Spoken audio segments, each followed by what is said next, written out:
यहाँ एक बुद्ध की कहानी है जो बुरे वक्त में आपको मार्गदर्शन दे सकती है। बुद्ध और विपत्तियां कहानी प्रारंभ होती है जब भगवान बुद्ध अपने शिष्यों के साथ एक गांव की यात्रा कर रहे थे।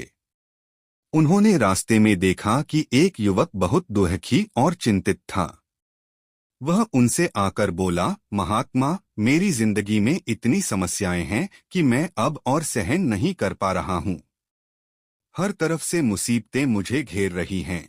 मैं न तो चैन से जी पा रहा हूँ और न ही कोई समाधान ढूंढ पा रहा हूँ। क्या आप मेरी मदद कर सकते हैं? बुद्ध ने मुस्कुराते हुए युवक को देखा और बोले, तुम्हारी समस्याएं ऐसी नहीं हैं जो हल नहीं हो सकती। चलो पहले एक बात बताओ, क्या तुम्हें पानी चाहिए? युवक को बुद्ध की इस अजीबोगरीब बात समझ नहीं आई, लेकिन उसने हाँ में सिर हिला दिया। बुद्ध ने एक शिष्य को पास के तालाब से पानी लाने के लिए कहा। शिष्य जब तालाब के पास पहुंचा, उसने देखा कि तालाब का पानी बहुत गंदा और कीचड़ से भरा हुआ था। उसने वापस आकर बुद्ध से कहा, भगवान, वह पानी बहुत गंदा है, उसे पीना संभव नहीं है।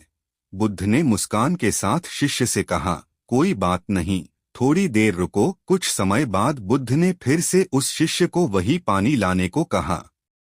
इस बार जब शिष्य गया तो उसने देखा कि पानी साफ हो चुका था और उसने साफ पानी लाकर बुद्ध को दिया।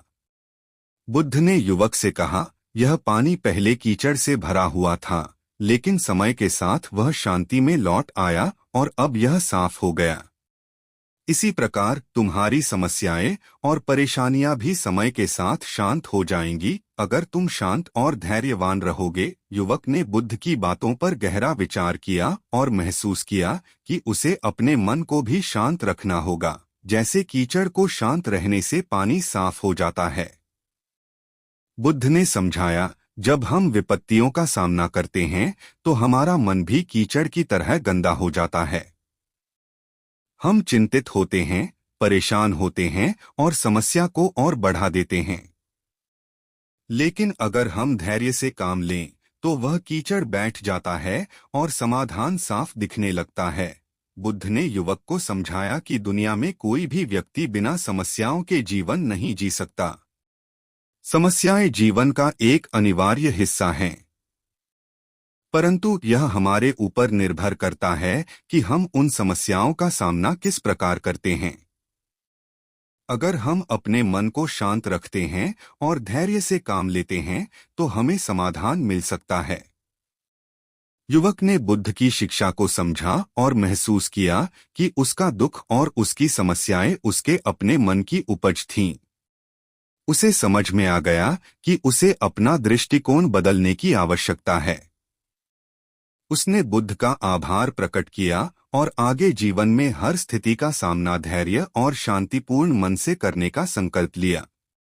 अंतर्दृष्टि इस कहानी का सार यह है कि जब हम बुरे समय से गुजरते हैं तो हमें अपने मन को शांत रखना चाहिए। हमें धैर्य और संयम से काम लेना चाहिए। समस्याओं से लड़ने के बजाय हमें उन्हें समझने और उनका सामना करने का तरीका ढूंढना चाहिए। जब हमारा मन शांत होता है तो हम समस्याओं का सही समाधान ढूंढ पाते हैं।